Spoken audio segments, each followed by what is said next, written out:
정부도 제도를 운영하고 기획하고 성과 평가하고 우리 제도가 그 목적으로 얼마나 성과가 나왔는지 그걸 중앙부처가 해야 될 중요한 일인데 예산 따가지고 예산 집행하는 게 제일 중요하다고 생각하는 게 정책 영역에 우리의 일반적으로 이게 통념화되어 있는 마인드. 이제 정책을 집행을 하면 그 정책의 궁극적인 목표가 뭐냐라는 점이 명확하게 설정이 되고 그것이 이제 합의가 된 상태에서 나와야 되는데 단기적인 아픔을 대증적으로 처방하겠다라는 쪽으로 지금 농업이 계속 가다 보니까 남성님이 계속 말씀하시는 이제 구조 조정, 뭐 구조 개편 이런 것이 안 됐다.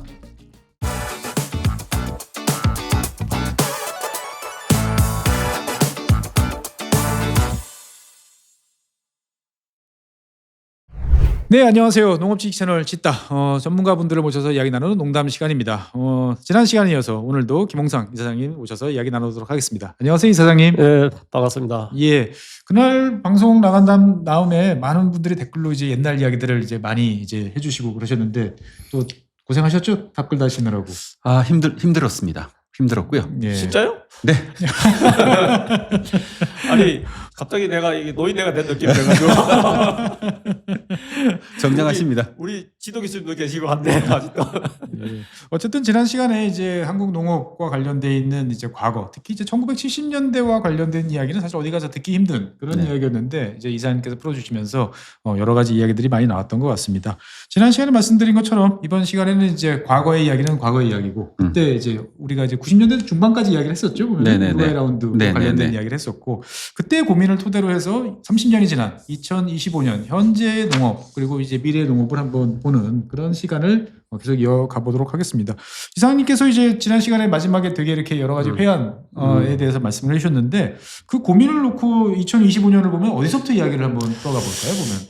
그러니까 이제 우리가 이제 농촌 특히 농업인들의 어떤 보면 이제 경영 상황이라든지 또 소득 구조라든지 또 연령대라든지 자본력이 좀 부족하고 굉장히 복합적인 이제 상황인데 지금 이 문제를 우리가 어떻게 풀까 할 때 네. 우리가 하나의 경제 주체로서 농업인을 어떻게 바라봐야 될까? 농업인, 농민 네. 문제에서부터 한번 물어볼까요? 한번 이제 제가 지금 농어촌공사 지방에 다니보면 농지은행이라고 간판이 쫙 붙어 있잖아요. 네네. 제가 이제 2002년에 제가 이제 안식년을 하고 이제 2003년에 안식년 마치고 들어와서 이제 안식년 중에 저는 그 시점에 저는 이제 농지 쪽을 연구를 많이 했습니다. 그런데 우리가 보통 식량 안보하면 농지가 너무 부족하다 이런 얘기 많이 하는데 양적으로 부족하기 때문에 우리가 식량 안보가 안 된다 뭐 이런 얘기 많이 하는데 그 양적인 그런 것보다도 진짜 앞으로는 부족한 게 땅이 아니라 사람 아닐까? 사람이 아닐까. 우리는 항상 매번 땅이 부족하다고 느끼고 있잖아요. 그래서 저는 그래서 앞으로 이 사람이 제일 중요한데 사람이 없는 걸 그리고 우리 농지법이 제가 300평 이상 땅을 이제 취득을 한다 그러면 취득하는 순간 농사를 지어야 되는 거예요. 그렇죠. 해는 법이 그렇지 않으면 이거는 지금 네. 우리 장관 청문회 때 다 부재지주로 이제 하나씩 이제 문제가 되죠. 농지법이 장관 청문회 때 항상 2-3명씩은 이제 문제가 되는데 그런 농지를 체계적으로 보존하고 관리하기 위해서 만들어져 있는 농지법인데 농지 자체의 관리에만 두고 있지 이 농지를 이용하는 사람의 문제를 갖다가 고민을 우리가 안 하고 있구나. 그래서 제가 농사를 짓는다고 생각한다면 그 준비를 한다면 우리 남 소장님이 농사 짓는다고 그러면 동네 가가지고 자기가 필요한 경지 면적 뭐 한 5피치, 10피치를 한꺼번에 구할 수 있겠어요? 아, 불가능하죠. 그러면 그 관심 있는 지역에 가가지고 아니면 자기 고향이 됐든 한 필지를 사서 누군가한테 보관해 놓고 있어야 되는데 남한테 맡기면 불법이에요. 그렇죠. 그래서 그것을 좀 합법적으로 관리해 줄 수 있는 조직이 있어야 될 거 아닌가. 왜냐하면 장기적으로 농사를 질 사람한테. 그래서 그것을 좀 관리, 보관, 운용해 주는 조직이 필요하다 해서 사실은 이 필요한 사람과 그래서 이게 농지은행이라는 시스템보다도 그걸 좀 신탁을 해서 관리하는 그 개념으로 생각을 좀 해서 이제 농지은행 기능을 좀 한번 생각해 보자. 2000년대 초반 2003년에 이제 제가 6월에 이제 안식년 마치고 하반기에 조그만 연구원 자체 작업으로 수시과제를 했어요. 그랬더니 이제 정책 당국이 이거 재밌는 얘기네. 해서 2004년에 이제 농식품부에 이제 돈으로 가지고 정책 연구를 했고 그래서 저도 이제 그 프랑스, 일본 이런 조사도 하면서 2005년에 이제 농지은행이 농어촌공사에 공식 출범을 했죠. 그러면서 제가 이제 농지은행을 설계하는 과정에 깊이 관여했는데 되게 이제 아쉬운 부분이 있죠. 예, 이제는 말할 수 있다. 아쉬운 부분. 그게 농지은행이라는 걸 지금 어찌 보면 제가 이제 어찌 보면 설계를 했다는 걸 사람들이 또 몰라요. 모르는데 왜? 제가 설계했던 거하고 다르게 가 있었기 때문에. 아. 내가 그린 그림하고는 전혀 다른 그림이 나왔다. 그 이제 두 가지. 하나는 뭐냐면 사람의 문제를 보기 위해서 앞으로 농사를 질 사람이 농지를 그 매입한 걸 농어촌공사가 좀 위탁 관리를 하는 형태로 한번적으로 개인한테 하는 게 아니라 그런 식으로 해서 장기적으로 농사 영농 준비를 뭐 3년이 되었고 5년이 되고 6년이 어찌 보면 10년이 될 수도 있단 말이죠. 그런 식으로 그 위탁 관리 맥서 어느 시점에 나는 이제 도시 접고 이제 접고 내가 내려가겠다. 음. 뭐 그러다가 좀 뭐 몇 년 있으면 가족까지 가져오겠다. 이런 식으로. 그래서 사실 농지은행 사업의 핵심이 뭐냐면 그 임대 수탁 사업이라는 거예요. 그러니까 농어촌공사 농지은행의 입장에서는 그 농지를 여기서 넘겨받아가지고. 임대를 받아가지고 이 수탁을 받아가지고 이렇게 남한테 이제 일시적으로 이제 이용하도록 해주는.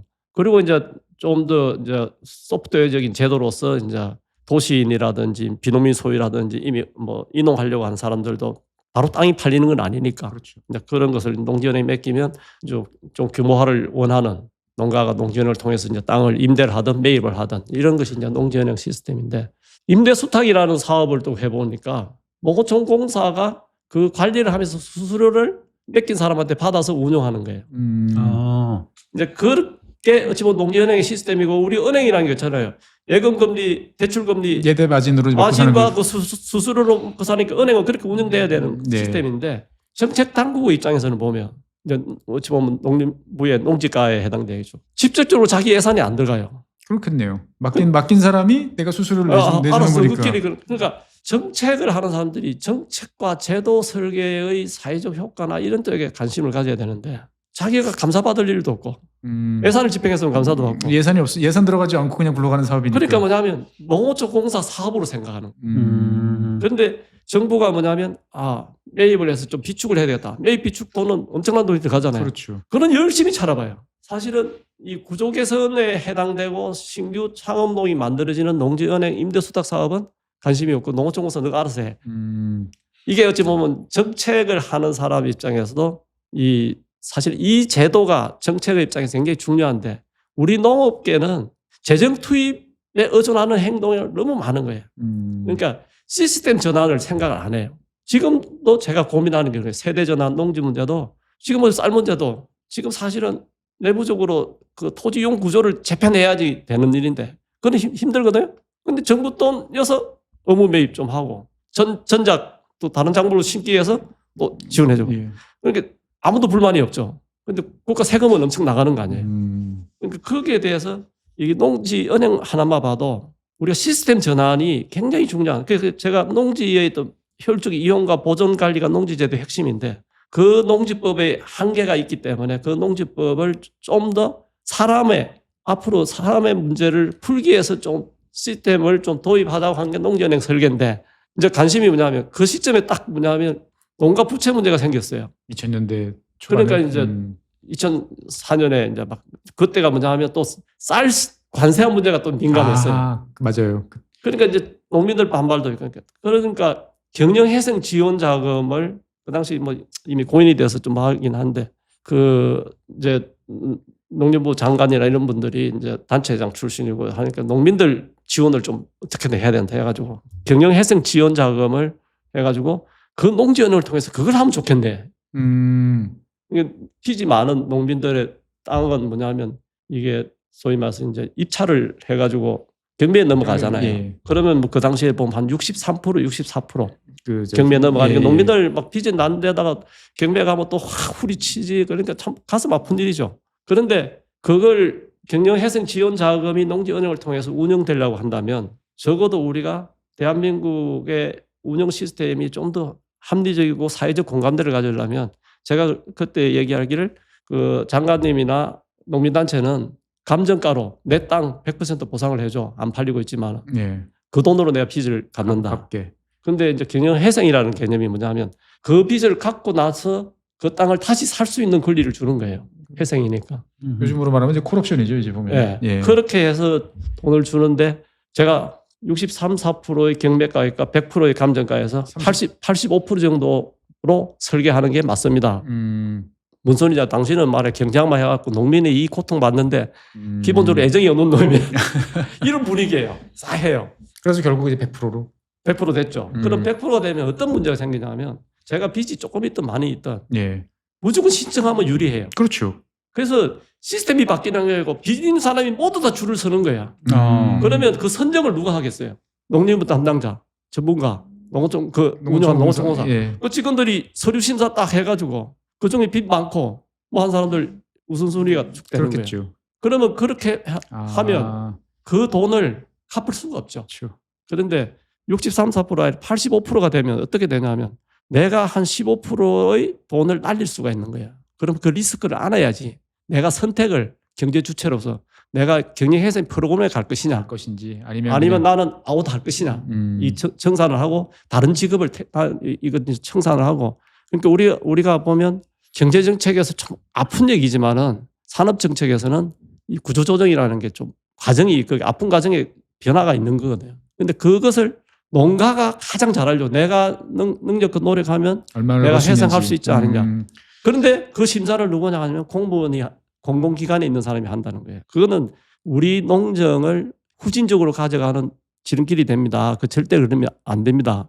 그래서 이거는 85%로 해가지고 농가가 리스크를 안아야지. 그러니까 쉽게 말하면은 농가가 퇴출될 수 있는 합법적인 그러니까 퇴출이라는 것도 있지만은 농지의 자원을 자기가 그 이용해서 자기 빚을 갚든 뭘 하든 그 역량을 자기 스스로가 발휘할 수 있는 사람이 발휘할 수 있는 그러니까 우리 사회가 보다 효율화될 수 있는 기회를 원천적으로 그 판단은 개인이 제일 잘 알죠. 내가 이게 좀 노력을 하면 감당할 만하다. 그리고 또 그게 낮아야지 나중에 회생할 때 되살 수 있어요. 그런데 100% 해놔놓으니까 가능하면 그 빚있는 분들이 갚기도 힘들고 또 갚을 때 되면 계속 연기를 하는 거예요. 그러니까 지금도 악성부채는 아닌 것 같으면서도 악성부채 비슷하게 돼 있는. 그러니까 좋은 의도였지만 결국은 그것이 그래서 구조조정을 어느 순간 이제 그 얘기를 했더니 그 다음부터 그 회의에 안 부르시니까 회의에 안 부르는데 나중에 보니까 제도는 이제 추진이 되더라고요. 그래서 우리가 뭐냐면 앞서 얘기했듯이 그 임대수탁 사업이나 농지은행의 사람의 문제를 바라봤을 때 정부도 뭐냐면 제도를 운영하고 기획하고 거기에 대한 성과 평가하고 우리 제도가 그 목적으로 얼마나 성과가 나왔는지 그걸 중앙부처가 해야 될 중요한 일인데 예산 따가지고 예산 집행하는 게 제일 중요하다고 생각하는 게 정책 영역에 우리의 일반적으로 이게 통념화되어 있는 마인드. 그게 지금 시점에도 참 똑같은 상황이 발생하고 있죠. 그러니까 이제 정책을 집행을 하면 그 정책의 궁극적인 목표가 뭐냐라는 그렇죠. 점이 명확하게 설정이 되고 그것이 이제 합의가 된 상태에서 나와야 되는데 네.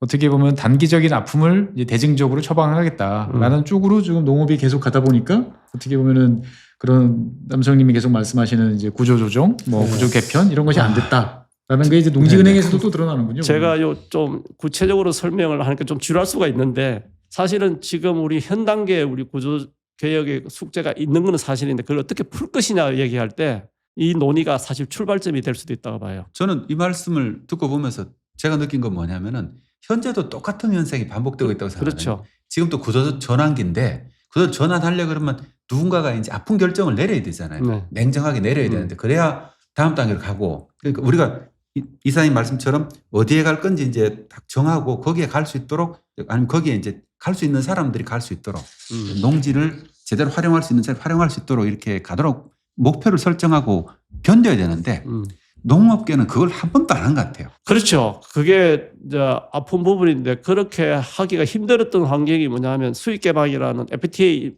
논란으로 계속 20년 넘게 FTA 한칠 FTA 이후부터 그런 이슈에 모든 게 잠겨버렸죠.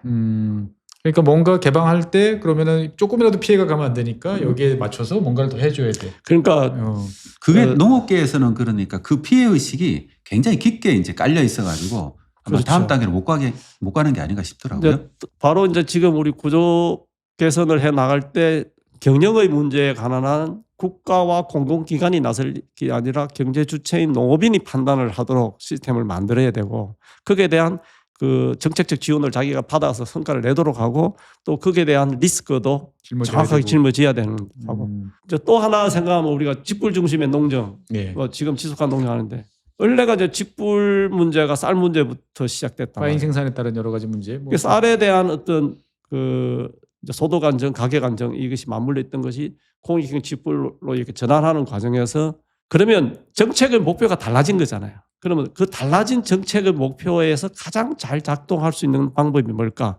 그리고 그 속에서 가장 잘 적응해서 앞으로 우리 농업이라는 쌀산업이라는 걸 안정적으로 가져갈 주체가 뭘까? 누굴까? 그에 맞게 좀 자원이 잘 배분되도록 할까? 이것이 가장 중요한 숙제인데 기존에 있었던 이익을 손을 하나도 안 대는 구조로 기존에 받는 금액에 플러스 알파로 더 플러스 알파를 얻는.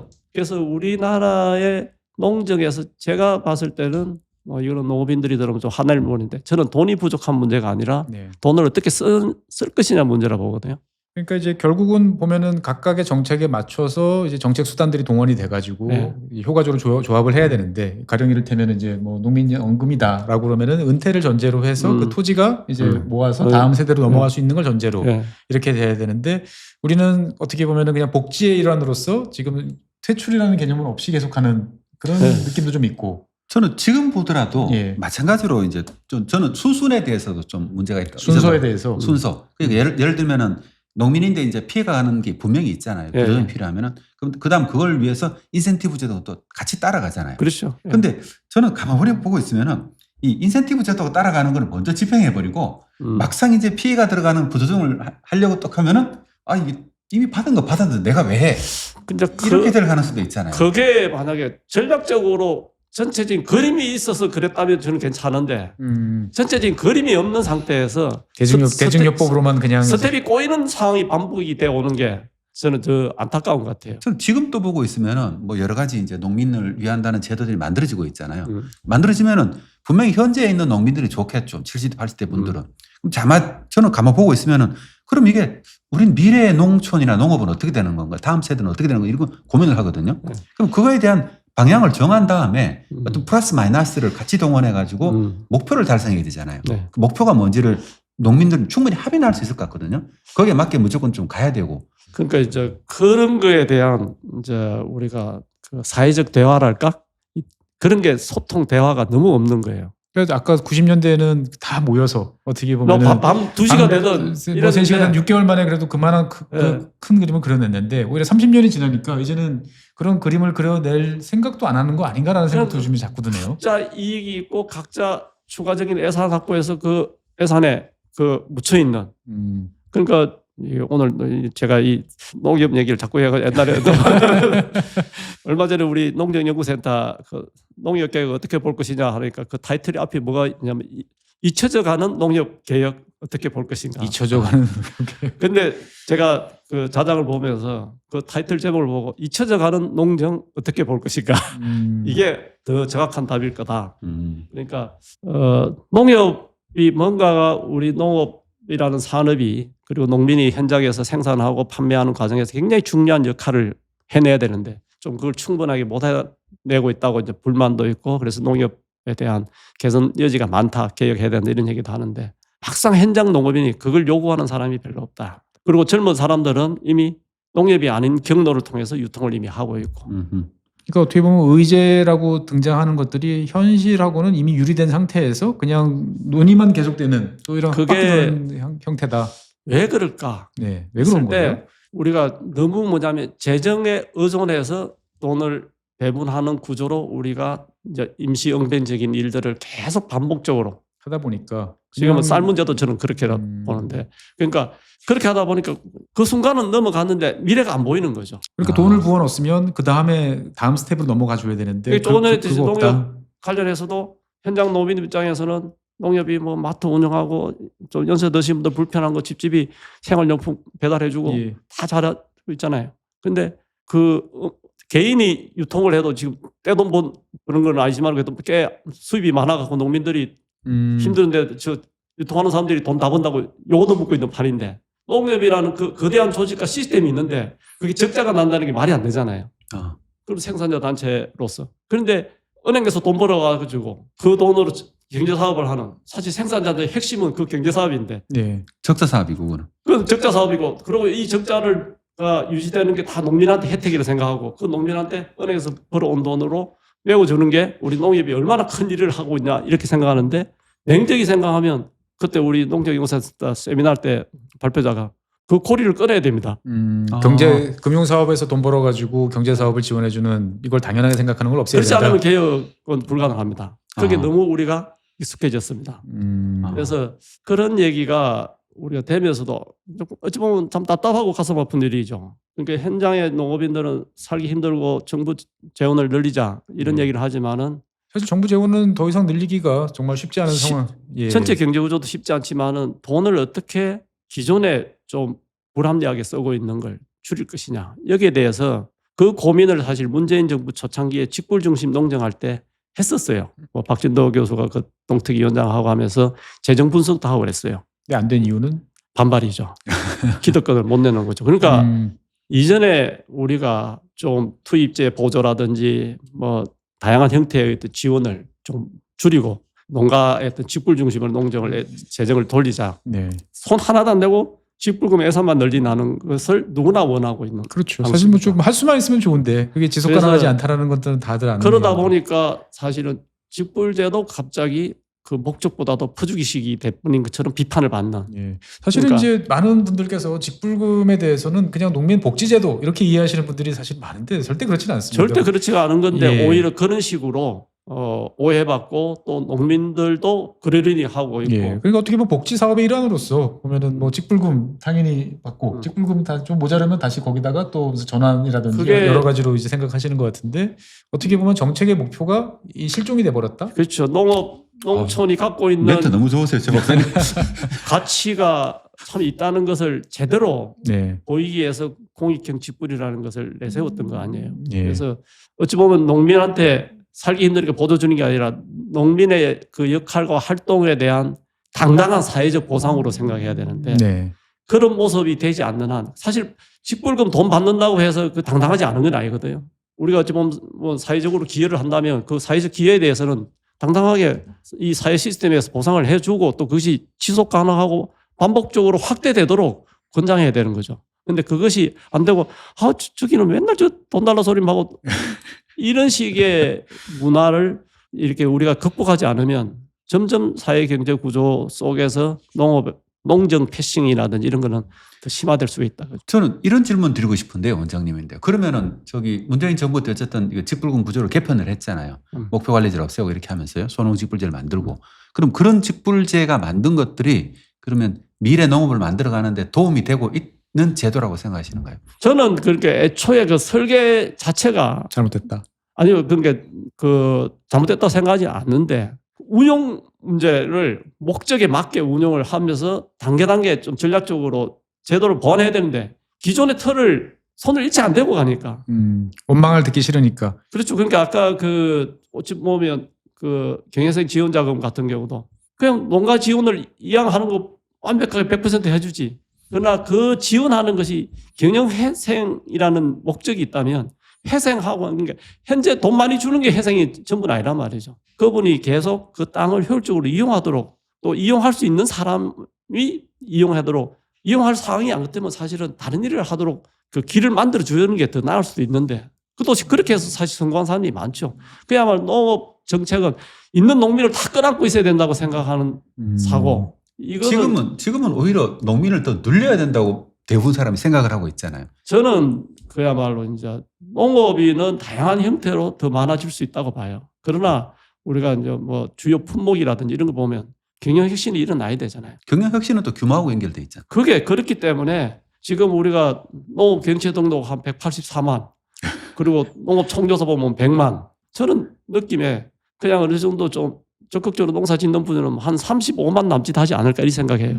허수건 근데 35만. 근데 실제로 그 우리가 뭐 300만, 400만 농민을 이런 얘기는 어찌 보면 우리 주장을 얘기하는 것이지 그 내용적으로 그 농업을 하나의 어떤 경영을 하면서 좀 당당한 직업인으로서 살아가는 사람들의 모습하고는 좀 다른 얘기고 복지 정책은 복지 정책으로 농촌 지역 주민 이렇게 식으로 나가줘야 될 일이지만은 농업 경영의 문제는 좀 다르게 봐야 되는 거 아니냐. 맨날 반복되는 이야기지만 이제 산업으로서의 농업, 그 다음에 이제 뭐 제가 자주 이야기하는 거지만 농민에게는 복지를, 농업은 산업으로서의 농업, 뭐 이렇게 좀 구분해서 봐야 되는데 그게 섞여 있다. 그렇지만 완벽하게 구분은 힘듭니다. 그렇죠. 농업이라는 게 네. 우리가 농가 가게가 뭐 예전부터 사실 이제 이 산업과 이 가게 소비가 같이 결합되어 있는 구조이기 때문에 그러니까 지금 최근에 보면 우리가 뭐 많은 사람들이 언급하는 이제 문경 그 넓은 영농조합 네네. 그런 경우를 보면 좀 시사점이 있다고 봐요. 그게 뭐냐면 저는 한 3가지 시사점이 있다고 보는데요. 제 얘기가 자꾸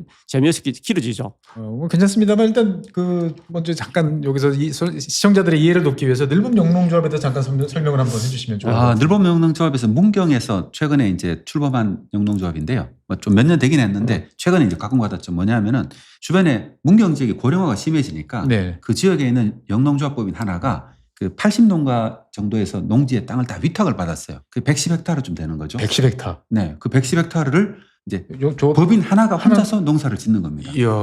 그 방식이죠. 그러니까 실제로 80농가의 한 110헥타르 땅을 앞으로 더 늘리겠다고 그러는데 네. 기존에 이제 뭐 벼농사 중심으로 있던 땅을 이제 그 조직 경영을 통해 가지고 실제로 거기 이제 그 대표라고 할 수 있는 60대 한 분 있고 30대 이 3명 이 80농가는 되지만 사실은 이 4명이 주도적으로 이제 경영을 하는 거죠. 하는데 그 속에서 뭐냐면 기존에 우리가 좀 80대 된 고령 농업인들 입장에서는 벼농사는 기계화돼 있고 기계화돼 있으니까 농작업 이탁을 맡기면 또 직불금 받고 쌀 농사를 계속 할 수밖에 없는 어찌 보면 그게 제일 편하죠. 농어죠. 그러나 사실은 냉정히 보면 소득은 별로 안 돼요. 그렇죠. 그리고 사실은 그 고령 농업인들 입장에서 감자 생산을 해도 감자 그 집으로 갖고 올 수도 가져올 수도 힘들고. 근데 이제 그런 부분을 그 영농조합법인이 조직 경영하고 젊은 사람들이 기계 가지고 주도적으로 이렇게 하고 또 거기에 이제 소소하게 손작업 해야 될 것은 그 지역 주민들도 참여를 해요. 네.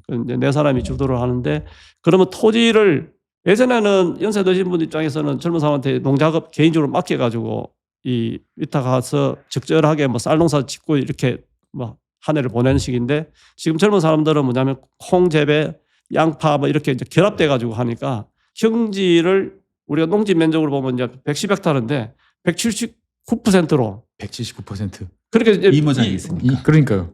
그래서 보면 실질적으로 이제 200만 헥타르의 농지가 확장된 개념이죠. 그러니까 소득이 한 3배 올라가는 거예요. 오. 농가들한테 나눠주는 돈도 많아지고. 많아지고. 예전엔 벼농사 하나 먹으니까 또 거기에서 굉장히 중요한 게 뭐냐면 소득도 늘어나는 거지만은 사실 젊은 사람이 아까 돈을 받아도 농지 한 2, 3천 평 사고 나면 끝이라고 그렇지. 했잖아요. 그 젊은 친구가 그 조직 경영에 들어갔기 때문에 임금으로 그 중에 임금만 받아도 뭐, 예. 소위 말해서 한 명은 뭐 성계노이니까 2명은 외부에서 들어간 친구거든요. 그 젊은 친구들은 영농 참여에 자연스럽게 자기가 젊은 노동력과 또 인터넷 판매와 이런 걸 하면서 결합되니까 창업이 자연스럽게 이루어진 거죠. 그 친구들 연봉 얘기를 들었는데요. 예. 한 분은 1억이 넘고 1억 9천. 한 분은 또 8천 9천을 받더라고요. 이야. 그래서 이게 이제 또 놀라운 게 농작업이 기계화되고 하니까 이쪽에 수확을 하면 예. 그날 밤에 로타리를 쳐요. 아. 아침에 다른 걸 식재를 해요. 분명히 전날 이렇게 있었는데 그 다음날 보니까 다른 게 신기한 게 이게 소위 말해서 예전 같으면 뭐 한 봄 내 놀렸다가 그렇죠. 모내기 한번 하고 가을 거지하고 끝. 놀고 하던 땅을 보다 효율적으로 이제 이용하고 그래서 우리가 식량안보 하는데 사실 절대 면적이 중요한 게 아니라 경지를 제대로 효율적으로 이용하는 식량이 쌀만 있는 건 아니니까 그래서 그런 식으로 토지 이용률을 좀 높이고 소득을 높이고 그리고 청년 창농과 세대 전환이 일어난다는 거 하고 그 방향은 어떻게 보면은 그간에 이제 모셨던 전문가분들 쭉 말씀 나눠보고 오늘 이사장님 말씀 들어보니까 방향성은 어떻게 보면은 명확히 우리가 명확한 알고 있어요. 거군요. 모르는 게 아닌데. 예. 이게 근데 왜 안 돼요? 그래서 저는 이제 그 정부가 또 그렇고 농민단체도 우리 미래에 대한 고민을 함께 좀 심각하게 좀 하고 그렇게 하기에는 좀 뭐랄까 제가 얼마 전에 뭐 김영건 의원이 연락이 와가지고 대화하다가 옛날처럼 농민단체 그 정책이장하고 사무총장하고 그런 사람들 싹 모아가지고 문구를 잠깐 안 하고 1박이 됐든 2박이 됐든 3박이 됐든 네, 끝장 토론을 좀 한번 해야지 뭐가 하지 맨날 서로 이 뭐 비난하고 뭐 생각이 다르다는 얘기하고 이렇게 지낼 거냐 그러니까 진짜 그렇게 해야 되는데요. 그러니까 우리의 생각을 공유하고 또 한편 문제점에 대해서 좀 냉정하게 객관적으로 바라보고 문제를 풀어가려는 어찌 보면 누군가가 이제 농업계 이런저런 논의하면서 이런 고민이다 그러니까 그 국회의원 3선하는 후배인데 나보고 형 그 농업계가 비겁한 거 아니에요? 비겁하다. 아, 그 소리 듣고 굉장히 충격적이야. 어떻게 보면은 이제 뭐 산업이라는 쪽에서 보면은 사실 이제 상시적으로 뭐 실적이 좋았다가 안 좋은 기업들 뭐 산업군 같은 경우는 축소가 되기도 하고 퇴출되기도 하고 여러 가지 일들이 이제 많이 이제 발생을 하는 것과 비교해 보면 이제 모두를 끌어안고 가겠다라는 것 자체가 사실 너무 무리한 요구를 하는 거 아니냐 이런 입장에서 봤을 때도 그런 말씀이 나올 수도 있겠다 이렇게 싶네요. 모두를 사실은 뭐 정치 영역에서도 그렇고 끌어가나기보다도 보듬어야 되는 건 분명하죠. 네. 근데 보듬는 방식, 방식이 그 방식을 얘기를 할 때 네. 상대방도 우리가 그렇잖아요. 그 자존감도 있고 또 살아온 역사도 있고 한데 그것을 우리가 좀 고려하면서 좀 대화를 좀 하면서 좀 뭐랄까 변화의 방향을 가지고 공감을 해내는 게 굉장히 중요하다고 그러거든요. 그러니까 지금은 저는 농정에서 예산을 더 뭐 확보한다고 달라질 거라고 생각하지는 않고 그러니까 돈이 문제가 아니고 어떻게 보면은 정말 이 안에서의 어떤 변화에 대해서 근본적인 좀 서로의 관점의 어떤 통일 이런 것들이 필요하다라고 이제 말씀을 해주시는 것 같고요. 사실 이제 이야기를 하다 보면 주로 이제 중앙부처, 농림부를 비롯한 이제 중앙부처 예산당국 이야기들이 쭉 나오고 농협 이야기 이제 종종 나오긴 하는데 사실 저는 항상 궁금한 게 그럼 지자체는 역할이 없나? 뭐 이런 생각이 좀 들 때가 있어요 보면은. 제가 이제 저 원장 할 때부터 이제 저기 다양한 분야 사람들이 모여서 이제 현장 농촌을 좀 더 활성화하자 하는 이런 모임을 제 고향 쪽에서 지금도 하고 뭐 네네. 그래서 뭐 균형 발전에 대한 관심 있는 사람들도 지금도 저 하고 인연을 맺어서 이번 일요일도 좀 거기 또 함장에 그 예전에 장관했던 변창흠 장관도 그렇고 이런 얘기하면 안 되는데 같이 내려가고 할 건데 가면서 한 두 가지를 항상 느낍니다. 이제 지자체의 그 일이 한 방식이 중앙부처 예산 공모 사업에 뛰어들어서 예산 확보. 왜냐하면 재정 자립도가 낮으니까. 10%가 안 되거든요. 예. 그러면 이제 지역에서 뭔가 하려고 하면 공모 사업에 뛰어들어서 이것저것 그러니까 전략이 없어요. 여기도 해주고 저기 했다가 막 하면 전체 그림으로 있는 속에서 여기가 필요하다 그러면 다른 걸 포기하더라도 여기에다 전략적으로 이 공모 사업에 뛰어들고 나머지 공모는 안 해야 되는데 모든 걸 다 해놓고 하나씩 되면 다행이고 하니까 그 돈이 효율적으로 쓸 수가 없죠. 그러니까 굉장히 바빠요. 바쁜데 실제로 보면 성과는 방향은 전혀 없고. 방향성 없고. 그리고 또 하나는 뭐냐면 농업이라는 것은 지역 특성이 있는데 그렇죠. 우리가 이제까지는 국가 중심적 쌀 작업하면 사실 쌀 중심의 정책을 하면 쌀이 많이 생산된 지역에 대해서는 그 지원의 효과가 있고 또 그 사람들 입장에 만족한데 그렇죠. 강원도에 저 골짜기에 있는 사람들은 쌀 농사와도 관계없고 제주도 사람은 아무 관계없는데 이런 식이란 말이죠. 그래서 주요 품목에 대한 얘기가 지역의 다양한 변화를 가져올 수 있는 여지를 많이 줄인 거예요. 중앙 중심의 정책이. 근데 그런 건 있잖아요. 뭐 지역 우리나라는 이제 지자체가 너무 작다 보니까 일단 뭘 해도 규모가 안 나오고 그러려 그러면 결국 이제 품목 단위의 농민 조직들이 활성화돼 가지고 이걸 끌고 나가야 된다는 것도 있는데 또 이 지자체 전략하고 품목 전략하고 이것도 전혀 매치가 안 되고. 그거는 이제 그렇다 봐요. 그런 부분도 이제 저는 약간 중앙 중심의 설계적 마인드라 봐요. 그게 뭐냐면 지역 내에서 굉장히 차별화되어 있는 새로운 변화를 모색하고 있고 또 경영신을 가는 친구는 가만히 놔둬도 알아서 연대하고 알아서 협력하고 합니다. 그런데 그걸 엮어주려고 하니까 품목 조직을 인위적으로 만들려고 그러니까 쉽지가 않고. 그 자체도 사실은 또 경직된. 네, 경직된. 그래서 실제로 보면 조금 전에 얘기했던 넓은 연동조합법인도 거꾸로 생각하면 그 조직화되어 있으면 적어도 농협이나 이런 걸 통해서 판매했을 건데 사실 그 양반의 대표의 이제까지 30년 넘게 유통하고 살아오면서 뭐 기업이든 뭐 아니면 어떤 업체든 소비자단체든 다양한 형태의 어떤 네트워크에서 판매를 하고 농협이 아닌 경로로 가지고 되게 유통을 하고 있단 말이죠. 그리고 일부는 이제 뭐 국가가 이제 하는 것도 있고. 그래서 그런 부분에 대한 경로는 이제는 어느 정도 지역 내에서 개별적으로 해나갈 분이 많아지고 있는데 여전히 뭐냐면 소규모로 다수가 생산하는 분들이 다 품목으로 지금 하고 있잖아요. 또 그럴 수밖에 없는 현실이고. 그러니까 근데 그 부분에 관한 지역 내의 농업 전략이라는 게 머릿속에 없어요. 그러니까 함양이면 함양에 관한 농업 전략 이렇게 딱 있어야 되는데 그렇죠. 그런 것이 없는 그런데 상태에서. 그런 것을 하기에는 아무런 지원 시스템이 없는 거죠. 정작 돈 많이 쓰는데 지원 네. 시스템은 없다. 그러니까 이제 그런 부분이 그 조금 전에 또 농업을 한다면 지역 개발을 하기에 지역 활성화를 하기 위해서도 여러 가지 부처별 공모사업을 가져오듯이 또 농업 관련하면 이거는 또 후계자 관련된 이건 6차 산업 관련 뭐 이게 꼭지꼭지 얘기되어 있는 거예요. 저도 그걸 하려 그러면 이사님 말씀대로 가려 그러면은 지역 내 인적 영향이 좀 있어야 되잖아요. 예. 그게 있어야 이제 그러면 두각을 나타내는 사람이 있고 그 사람이 이제 주변에 끌어모아 가지고 같이 이제 리딩을 해 나가는데 농촌에 과연 그런 리더십이 존재할 거냐?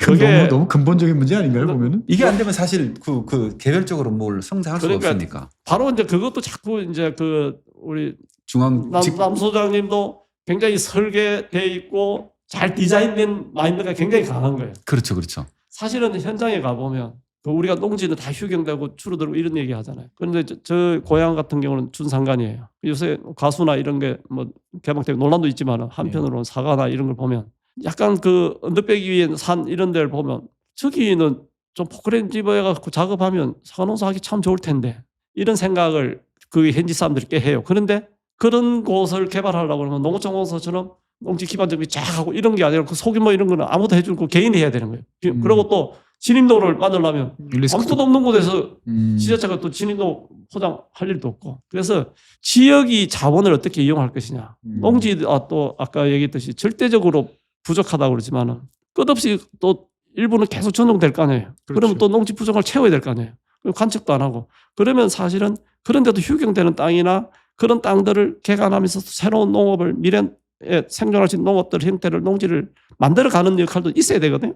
그런 식의 시스템은 농림부나 농어촌공사에서도 하기 힘들고 지역에서 사실 그런 재원을 어떻게 잘 이용해가지고 지역에 좀 뭐랄까 농업에 창업도 하고 일자리도 만들어낼 것이냐 하는 거는 지역 내에 있는 사람들이 가장 잘 아는 거예요. 어떻게 그러니까 보면 그런 생각도 드네요. 우리 지자체에서 총 농지 면적이 얼마 정도 있어. 그런데 정말 휴경 면적이라든지 이런 쪽이 점점 늘어나는데 그런 지역들을 어떻게 하면은 역량을 계속 유지할 수 있도록 해볼 수 있을까를 고민도 좀 할 필요가 있는데 그런 건 없다. 그러니까 이제 그게 이제 지금 이제 정부 정책 당국에서도 이제 그런 고민을 지금 이제 하고 지금 준비를 하고 있는 걸로 제가 알고 있습니다. 그런 면에서는 예전에는 농지 보존은 중앙 정부가 하고 지자체는 맨날 개발만 하는 걸로 돼 있는데 지금은 이제 농지를 국가 단위에서 이제 이 관리하는 게 한계에 왔다. 그리고 지자체가 함께 관리하고 지역에 맞게 해야 된다 하는 생각을 이제 갔어요.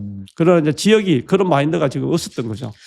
저는 한편으로 보면 그런 생각도 들어요. 지자체에서 이제 직접적으로 뭔가 지원해주고 하는 것도 중요하지만 사실은 그 농업과 관련되어 있는 여러 가지 데이터라든지 네. 뭔가 정책에 활용할 수 있는 숫자라든지 이런 네. 것들을 좀 더 정확하게 밝혀내주고 어떻게 네. 보면은 해상도가 좋은 지자체들이 더 혜택을 받는 시스템이 나올 수 있어야 좋을 것 같은데 오늘 보니까 우리 최준용 박사님이 그 농정자문위원 해야 되겠네.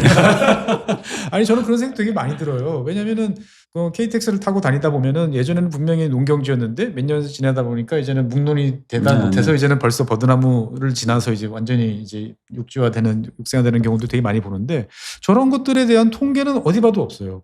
그러니까 그런 것들을 봐서 어느 지역에서 이것이 급속하게 없어지고 있는지, 그럼 왜 없어지는지, 이거를 조금 돈을 들여서 어느 지역부터는 효율적으로 이거를 관리할 수 있는지, 이런 것들의 데이터들이 있어야 정부에서 당장 몇백억을 써서라도 그것들을 붙잡아 놓으려면 될 텐데, 그게 이제 지금 이제 지자체 몫이 아닐까? 이런 생각이 들어서. 지자체 목도 있고 정부 목도 있고 그래요. 그러니까 우리가 좀 부끄러운 얘기인데 농지가 실제 얼마나 있는지 네, 활용되고 있는지. 우리가 사실 국가적으로 토지조사 사업을 해본 적이 없죠. 식민지를 관리한다는 일본이 들어와가지고 몇 년도 안 돼서 토지조사 사업을 해서 전국을 했는데 우리는 해방 이후에 그 농지 자원을 전수조사 해본 적이 한 번도 없어요. 놀라운데요. 굉장히 놀랍죠. 예. 그래서 지금 지금은 하려고 그러면은 정말 근데 지금은 그래서 농지에 대해서 그나마 이제 지목별로 필지별로 그래서 그 예전에는 우리가 농지 업무라는 게 있어가지고 좀 소위 경작자 중심의 농지가 이 사람 필지가 어떤 건 평택에 하나가 있고 흩어져 있는 것도 이제 파악하고 이랬는데 지금은 모든 농지가 어떤 상황이냐 조금 전에 말씀하셨듯이 되게 지금 아직까지 그 조사가 끝나지는 않아서 정확치는 않은데 계략적으로 지금 우리가 농지가 경지 면적 경지라는 말이고 경작되고 있는 면적 그게 한 150만 헥터 얘기를 많이 하잖아요. 그는 이제 지목으로 보면 지금 한 필지 그 대장을 해보면 190만 이렇게 하거든요. 그런데 우리 농업 총조사에 들어가 있는 농민이 경작하는 농지 면적은 한 110만 좀 남짓 해요. 왜냐하면 농업 총조사 우리 남재작 소장이 농업에 관심 있어가지고 어디 가서 한 500평 농사 짓고 있는데 농업 총조사 조사 대상에는 안 들어갈 거 아니에요. 누락돼 있는 예, 실제로 누락된 것도 있고 또 우리가 직불금 뭐 부당스러운 논란도 있듯이 조사 과정에서도 보면 총조사를 했지만은 필지를 다 일일이 한 게 아니고 어느 땅은 자기가 경작을 하고 있지만은 경작한다는 대상에서 그냥 빼고 왔을 수도 있고 그래서 통계 수치가 정확하게 나올 수는 없는 건데 그러면 우리가 솔직히 말해서 정부 정책 식량 뭐 농지 보존해야 된다 하면서 농지가 정확하게 어떻게 얼마나 있는지 얼마나 있고 알고 있는지를 우리가 해방 이후 80년은 세월이 흘렀지만은 대한민국이 이 AI 시대에 사실 부끄러운 얘기죠. 아니, 그러니까 사실 대한민국은 저기 정말 농업 위성도 띄우는 나라고, 네. 예, 수단은 뭐 드론부터 시작해가지고 얼마든지 뭐 정말 거의 실시간으로 변화 양상을 추적할 수 있는 기술도 다 있고. 네. 그런데 정작 그거 없이 보면은 뭔가를 한다라는 거는 어떻게 보면은 눈 가리고 계속 차를 몰고 지금 몇십 년 동안 왔다라는 생각도 드는. 그래서 이번에 이제 만약 그런 데이터가 구축이 되면 지역 단위에 네. 이제 농업이 어떻게 재편되고 지역의 그 소위 말해서 미래 세대들이 네. 아니면 현재 이제 농업 경영을 하면서 좀 장기적으로 영농을 뭐 은퇴하실 분도 있겠지만은 장기적으로 가져갈 분들이 지역 자원을 얼마나 효율적으로 쓰고 이런 모습들을 구체적으로 그리면 이 영농에 관심이 있는 사람들이 나 저 동네 가서 그렇죠. 해볼만하겠다 이런 생각을 할 거 아니에요. 그래서 저는 지역 중심으로 그렇게 재편되는 과정이 굉장히 중요하다고 보거든요. 어떻게 보면은 농업 당국에서 제일 해야 될 것은 지자체에서 이런 데이터들을 잘 생산해주고 해상도가 높여주는 데 대해서 인센티브를 부여해줌으로써 뭔가 알아서 잘 되도록 하는 게 사실 제일 낫지 않을까 생각도 드는데요. 이렇게 생각해 보세요, 주 박사님. 예를 들어서 이게 80년 동안 안 된 건데 예. 갑자기 몇 년 만에 될 리가 없잖아요. 아니죠. 아니, 그렇게 된다고 지금은 생각- 그 다양한 우리가 데이터 생산 방식들이 있기 때문에 그걸 잘 하면 이제 그게 그 지형도에 따라서 필지별로 다 나오잖아요. 거기에 대해서 다만 그 실질 소유자가 뭐 다른 사람이냐 이런 부분은 그건 어쩔 수 논란의 여지가 예, 있는 그건 거고. 어쩔 수 없는 그건 어쩔 수 문제죠. 없지만 예. 그러나 이제 그런 그 DB 구축이라든지 이제 지금 필지별 그 대장을 좀 농지 대장이라는 것을 만들어가고 있기 때문에 저는 그런 면에서 이제는 딱 지역 공간에서 필지별로 그 현상을 딱 볼 수 있죠. 왜냐하면 이것이 이제 지목은 농지지만은 뭐 휴경되고 있다든지 이용이 되고 있는데 그 이용 부분을 좀 더 명확히 하고 그리고 이제 앞으로 그 지역으로 봤을 때는 예전에는 정부가 뭐냐 하면 좀 주도적으로 원하는 품목이 있었지만은 지금은 뭐 그런 지금은 건 이제 그런 게 예, 없잖아요. 그러면 지역 내에서 어떤 농업을 갈 것이냐 이런 게 사실은 그 우리가 뭐 지리산 사과든 이런 것도 그 예전에 사과 하면 영천 뭐 하고 기후 변화 때문에 저 양구까지 올라갔지만은 오히려 사과의 특성상 이 약간 바람이 있으면서 양지 바르고 한 일교차가 좀 크고 이렇게 차고 이런 한 600-700m 이 고지에 있는 이 언덕배기 땅 저거 옛날에는 뭐 그냥 아무 쓸데없는 버려져서 땅이, 쌓이는데 예, 지금은 오히려 그런 것을 보고 전문가들이 만든 게 사실은 이 보면 우주나 뭐 산청이나 네. 남원이나 이런 데가 사과 단지가 형성되듯이 이제는 우리 국토 자원을 얼마나 합리적으로 새롭게 효율적으로 볼수 있느냐. 이용할 것이냐 하는 것을 지역 내에서 고민을 많이 해야 되는 거예요. 그러니까 저는 그것이 이제 기본이 되고 그렇게 했을 때 그 토지 이용하고 토지의 어떤 관리 방식도 지역이 일정하게 책임지고 지역 스스로가 총량. 지금은 총량하면 중앙정부 머릿속에만 있지 지역이 총량이라는 개념이 별로 없거든요. 그러니까 저는 오늘 이사님 말씀을 쭉 듣다 보니까 정말 새로운 이게 오히려 제일 문제였겠다. 총조사도 안 됐고 뭐 여러 가지에 대해서 예산 당국 입장에서 봤을 때는 뭐 내 예산을 썼으면 거기에 대해서 합당할 만한 뭔가 이제 상응하는 아웃풋이 뭐가 나왔냐. 그래서 뭐 기대만큼 못 미쳤지만 어느 정도 아웃풋이 나왔다라는 게 정확히 보여줄 수 있으면 뭔가를 더 해보자라는 생각이 들 텐데 지금은 인풋은 보이는데 아웃풋이 안 보이는 성과는 잘 안 보이는 상황이 너무 오래되지 않았나? 이런 생각도 좀 드네요. 그러니까 이제 우리가 가끔 좀 뭐 다른 부처도 비슷할 것 같은데 우리나라 이제 행정이 너무 이상적인가요? 아니 그게 아니고 이게 이제 성과 지표를 보면 어느 목적에 따르는 성과를 이렇게 좀 해야 되는데 예. 그건 좀 추상적인 측면도 있고요. 그 쉽지 않은 것도 있어요. 그러다 보니까 대개가 성과 지표 데이터를 보면 정부 성과를 보면 다 예산 집행 실적 평가예요. 얼마 썼다. 저는 이제 왜 웃었냐 하면은 예. 이사장님께서 아우 정말 하실 말씀이 많으시구나. 아, 나도 오히려 확 느껴져가지고 이 심각한 얘기하니까 남 소장의 얼굴이 너무 어두워지고 있네 이 생각이 드는데 이사장님 이제 이 짧은 시간 동안에 다 이게 얘기를 해야 되는데 이제 예. 이런 마음이 막 느껴져가지고 제가 예. 그래서 이제 좀 웃었어요. 웃었고 저는 이 질문이 들었거든요. 우리가 논의하는 것 중에 하나가 하도 이제 뭔가 저번에 김영건 의원이 나와서 말씀하신 게 뭐냐면은 그 군수가 그 지역에 농산물이 얼마 생산되는지를 모른다. 뭐 이렇게 얘기를 했잖아요. 뭐 농경지야 뭐 파악한다 치더라도 예를 들면은 사과가 얼마고 벼를 팔아가 얼마고 마늘을 팔아가 얼마인지 알아야 이거 그러면 이제 이게 어떻게 수치가 바뀌는지 알아야 되는데 모르니까 그러니까 이제 그 농업분야에서 과세 제도라는 게 영세율 제도라는 걸 얘기가 나왔었잖아요. 이 댓글에서도 이제 굉장히 험악한 댓글이 많이 핫한 주제죠. 험악한 댓글이 많이 달렸고 근데 오죽했으면 그런 얘기까지 했을까 싶기도 하거든요. 그러니까 이제 저는 이제 우리 농업 부분이 그러니까 데이터를 구축하기 위해서 세금을 내게 된다는 그런 수순이 그렇게 해서는 안 되는 거고 네. 그 사실은 이 코로나 터지기 전에 문재인 정부 초창기죠. 그런데 어찌 보면 이제 그 당시 이제 소득 안정 뭐 이런 것이 전 사회적으로 이제 논란이 되고 그 중에서 특히 이제 자영 소상공인들의 그래서 그때 뭐 경제수석이 이제 과 선후배 관계고였어. 제가 이제 연구원에 이제 그걸 맡으니까 자영업 지금 소규모 자영업의 핵심이 지금 농업인데 그 소득 안정 프로그램이 지금 자영업 소득 안정 프로그램에 들어오려고 그러면 농민이 어떤 모습인지 데이터가 없다. 그렇죠. 사실은 그건 여러 번 나왔던 이야기지 않습니까? 이제. 그래서 예. 그때 이제 국민이제 자문회의에 또 마침 이제 그 의장은 대통령이고 이제 부의장이 이제 과 선배기도 해가지고 한번 뵀어요. 그런 것을 국가적 차원에서 우리가 DB 구축 아까 농지 문제도 그렇고 우리 국가 운영 전체 차원에서 우리 그런 분야를 어떤 식으로 접근할 것인가 한번 고민 좀 해보자 해가지고 좀 사실 국민의 자문회의하고 같이 공동 농경연이 한번 이제 좀 뭔가 다 하긴 했었군요 보면. 토론회 같은 걸 준비를 하고 있는데 이제 그게 이제 그 얘기가 한 2월쯤이 됐는데 2월부터 해가지고 4월까지 막 코로나가 엄청 심각해졌죠. 그러면서 뭐 흐지부지 이제 좀 흐지부지 됐다. 됐는데 그러고 나서 나중에 이제 코로나 피해에 대한 지원금을 또 얘기하는데 이게 뭐 식당하고 이런 상공인들은 나오죠. 이 매출 신고 다 나오니까 농업은 안 나오니까 결국 정치적으로 이제 퉁 쳐버리고 이제 항상 농업은 정치적으로 퉁 쳐는 걸로. 그러니까 그때 이제 하면서 그 농업도 경영의 단위, 사업자 등록 이게 일본 같은 것도 1인 그 농업인이라도 사업자 등록을 하듯이 그리고 또 농업의 상당수는 거래 과정에서 사실은 일일이 전표를 다 할 필요는 없거든요. 그러면 이제 신고하는 방식을 얼마나 간소화할 것이냐, 절차의 문제. 그리고 근대 시민사회의 핵심의 문제는 세금을 낸 사람이 시민이거든. 그런 면에서 좀 당당한 뭐 이 부분을 어떻게 할 것이냐.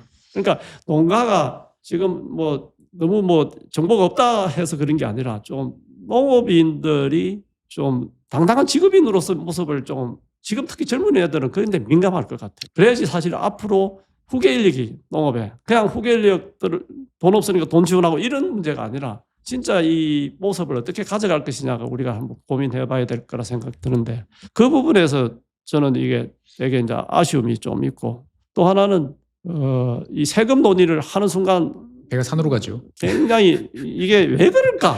그래서 저는 이제 그 부분을 또 역사로 한번 들어가야 되는데 우리가 농지개혁 이후에 그 1950년대 사실은 그 시절에는 농민이 농지개혁을 통해 가지고 생산량이 25%만 예. 아주 5년을 갚으면 자기 땅이 되는 거예요. 예전에는 인플레이션 때문에 그것도 뭐 3, 40%, 예. 뭐 50%까지 소장료를 내도 평생 자기 땅이 안 되는데 5년만 내면 됩니다. 5년만 하는데 그런 농지개혁을 또 했는데 6.25 전쟁 이후에 전후복구를 했는데 정부가 돈은 없고 뭐 미국의 잉여 농산물을 좀 팔아서 그걸 예. 재원으로 우리 PL480이라고 예, 예. 잉여 농산물 판매한 수입 그렇죠.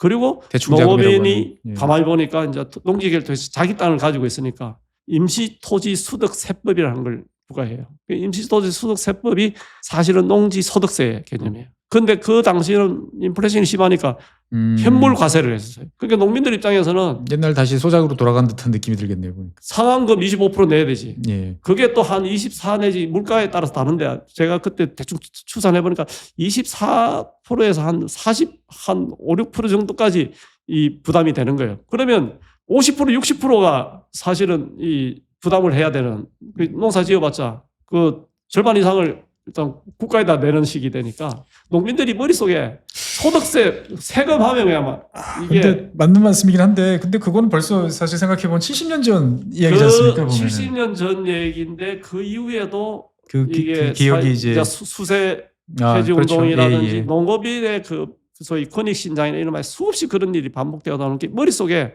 피해 의식이 너무 강하다. 굉장히 이제 강한 거죠. 그래서 사실은 지금 거꾸로 생각하면 농민이 그때 경제수석이 할 때 대부분 많은 농민들이 사실 영세 농민들은 1,500만 원이 안 될 건데 소득이 1,500만 원 기준 소득에서 사실은 과세를 하면 마이너스 소득이 된 소득세를 내기 때문에 사실 환급을 엄청 받게 돼 있다. 신고만 하면 돈을 국가에서 나눠주게 될 상황인데 지금 그 열악한 상황에서 1,000만 원도 안 되는 소득으로 어렵게 살고 있지 않느냐. 이 부분을 전환하면 오히려 구조조정도 빠르게 이루어지고 그 재편될 수 있을 거 아니냐 얘기를 사실은 기존의 경제기획원식의 어떤 막 구조조정 규모하고 막 이런 시장 경쟁력만 차원이 아니라 굉장히 어찌 보면 포용적 형태의 농업 구조 개선에 대한 고민을 네. 사실은 대통령실에서까지 고민을 하고 이렇게 했던 것을 이게 못 끌어냈고 한 게 저 스스로도 되게 아쉽기도 하고 또 제가 좀 부끄럽기도 하고 좀 이런 부분이 있죠. 그러니까 어떻게 그런 보면은 고민들이 이제, 제일 핵심은 이 뭔가를 조정을 해야 되지만 이게 옛날식의 정부에서 일사불란하게 계획 딱 세워가지고 밀어붙이는 게 아니고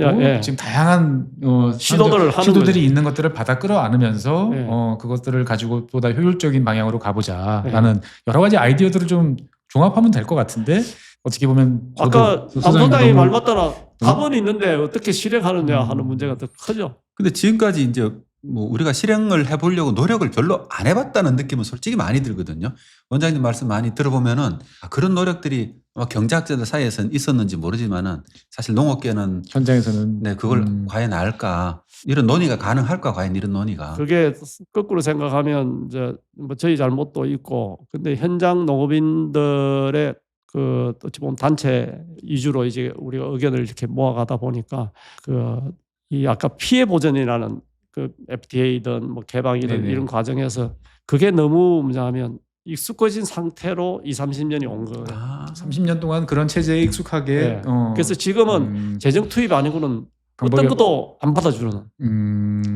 어떻게 보면은 지난 뭐 일부에서 30년 전 네. 이야기를 하셨는데 30년이 지난 사이에 상황은 더 안 좋아졌다라는 생각도 좀 듭니다 보면. 그러니까 전체적으로 저는 뭐냐면 한국 경제 전 구조를 봤을 때 우리 농업 농촌의 상황은 재정 투입은 많지만은 사실은 냉정히 생각하면 산업으로서나 농촌 공간으로서나 농업인의 삶의 측면에서도 그렇게 좋아진 건 별로 안 보인다. 되는 만큼만 지금 돌아가는 시스템이지 않습니까 보면은. 우리가 이 사실은 뭐 이런 극단적 표현을 써도 되는지 모르지만은 이제 닌게로 꼽는 수액으로 이제 의존하고 있는. 그러면 사실은 어떤 미래 세대가 네. 여기를 자기의 어떤 직업으로 생각하겠냐 그죠. 그래서 그 모습을 뭐 현재 분명히 우리 농업 농촌이 굉장히 힘든 건 분명해요. 근데 이 힘든 모습을 어떤 형태로 할 것이냐. 변화시키는데 그 변화의 과정에 우리가 고통을 어떤 방식으로 감내할 것이냐. 이게 우리 내부적으로 얘기하는데 조금 전에 우리 남 소장님이 뭐 제가 뭐 에피소드 수준으로 뭐 몇 가지 사례를 얘기를 하면 과연 우리 농업계 내에 그런 진지한 고민과 대안 모색을 그러니까 방법이 있는데 못한 게 아니라 그까지 제대로 못한 거 아니냐는 이제 얘기를 할 때 결국은 쓴 약을 우리 스스로 반성을 좀 해야 돼요. 저도 결국은 반성을 이제 하겠습니다. 쓴 약을 한 번쯤은 이제 먹어야 되는 상황이 또 지금 뭐 한미 이제 뭐 관세 협상 등등을 통해 가지고 또 오는데 사실 언제까지 이제 외부 충격 그리고 거기에 대한 이제 보상 개념으로서의 또 이 예산 배분 이 과정을 이제 끊어내지 않으면 어떻게 보면 30년 후에도 또 똑같은 사실 그때까지도 이런 이야기를 할 수 있으면 참 다행이다 싶은 생각도 들긴 합니다만 이제는 좀 변화를 정말 해야겠다라는 생각 그리고 아까 이사님께서 말씀해 주신 그 말씀이 되게 와닿았어요. 자부심.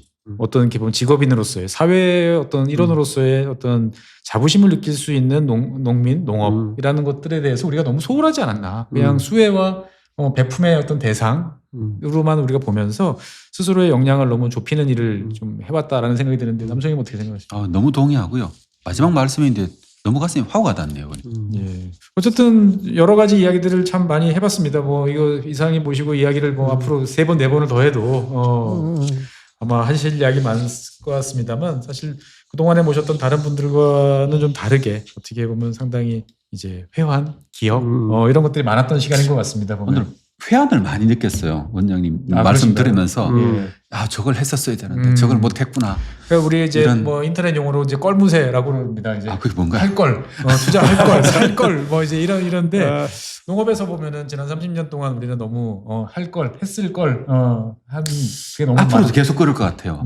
저는 지금 이제 조금 전에 우리 전윤용 박사님도 말씀하셨듯이 또 이 통상이라는 게 최근에 구조 혁신에 대한 고민들을 여러 곳에서 지금 제기하고 있잖아요. 네. 또 이 통상이라는 이 영역이 또 그런 논의 자체를 또 한 번 또 묻혀지게 할 수도 있다 하는 네. 그런 생각을 좀 하는 면도 있고 또 하나는 우리가 좀 더 이제 절박해진 상황 아닌가.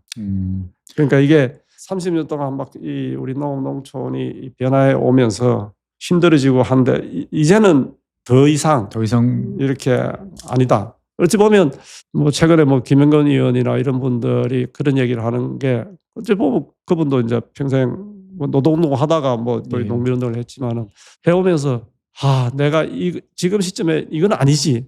요걸 얻어먹더라도 내가 이 얘기를 해야 돼. 해야겠다. 뭐 이러는 모습들을 좀 느끼거든요. 그러니까 뭔가 변곡점에 이제 예, 그래서 온 것 같다. 우리 사회가 그전에는 보면 그 부분적으로 90년대 그 구조 논쟁 속에서 너무 단선적인 규모화 이런 식의 머물렸던 뭐 그때는 그 밤새 고민을 해도 사실 예산 확보하고 그런 거 하고 농특세 이런 건데 근데 아까 농민연금이라든지 경영구조라든지 은퇴 개념이라든지 이런 것을 좀 더 체계적으로 우리가 얘기하고 이해하지 못했던 그러면서 그냥 한 개방 틀 속에서 묻혀오고 지금까지 왔는데 더 이상 이렇게 가면 한국 사회의 지속 가능성 측면에서 농업 농촌의 위기가 굉장히 중요한 의제가 될 수 있는 상황 아닌가. 그런 부분에서 이제 함께 우리 농업계 스스로도 오픈된 마인드로 네. 내부적인 대화도 중요하지만은 내부적인- 바깥하고 내부적으로 그래서 소통을 하고 지난 화요일 날 국회 토론할 때 제가 자장을 보면서 그 앞에 붙어 있는 게 국가 예산에서 농업에서 한 5%뭐 이 주장이 되는 아, 그래서 제가 항상 나오죠. 지금 2.9%죠. 그래서 과연 그것이 되도록 노력하는 것도 중요하지만은 이것이 얼마나 사회적 공감을 가질 것이냐 우리 스스로 냉정하게 한번 생각했으면 좋겠다. 네, 알겠습니다. 그 얘기를 좀 하니까 좀 분위기는 좀 살벌해졌습니다. 예, 어쨌든 그냥 단순히 지원을 더 많이 받는 농업이 아니고 사회의 어떤 구성원으로서 그 다음에 사회 한 영역으로서 당당하게 이야기를 할 수 있는 좀 그러한 농업이 되기 위해서는 무엇이 필요할지 사실은 어렵지만 많은 솔루션들은 이미 나와 있는 것 같아요. 그 솔루션을 아까 남성이 말씀하신 대로 잘 조합을 하고 순서를 어떻게 맞출지 그 다음에 각자의 역할을 어떻게 나눌지에 대해서 이제는 정말 이야기를 해봐야겠다라는 생각이 많이 듭니다. 지난 시간에 이어서 이사장님 모시고 두 번에 걸쳐가지고 여러 가지 이야기를 많이 해봤습니다. 어려운 이야기고 힘든 이야기지만 또 한편으로는 재밌기도 하고 또 한편으로 옛날 생각도 많이 났습니다. 여러 가지로 과제가 많은 이 시점에서 이사장님과의 어떤 이런 대화가 여러분들 그리고 저 그리고 많은 분들께 조금 미래를 다시 한번 생각해 볼 수 있는 기회를 제공해 줬으면 좋겠습니다. 네, 긴 시간 동안 나오셔서 여러 가지 말씀 많으셨는데 아직 말씀 못 하신 게 많으시죠? 그 다음 기회에 하죠. 예. 김홍삼 이사장님 두 번에 걸쳐서 나오셔서 대단히 감사하고요. 소장님께서는 여러 가지로 생각만 많이 하셨던 것 같은데 다음번에는 그 생각을 좀 많이 말씀해 주셨으면 좋겠다. 다음번에 이제 두 번째 만날 때는 제가 네. 또 사정없이 또 이렇게 한번 공격을 해보도록 하겠습니다, 원장님. 예. 예, 알겠습니다. 아무래도 그 공격을 받아야 저도 좀 고민이 깊어지겠죠. 네, 농담 시간. 오늘은 김홍삼 이사장님 모시고 이야기를 나눠봤습니다. 오늘 준비한 사항은 여기까지고요. 다음에 다시 새로운 주제로 여러분들 찾아뵈면서 더욱 좋은 내용으로 찾아뵙도록 하겠습니다. 지금까지 시청해주신 여러분 대단히 감사하고 나오신 이사장님 고맙습니다. 예, 여러 가지로 두 분의 뭐 앞으로 적극적 활동적 역할을 기대합니다. 네, 고맙습니다.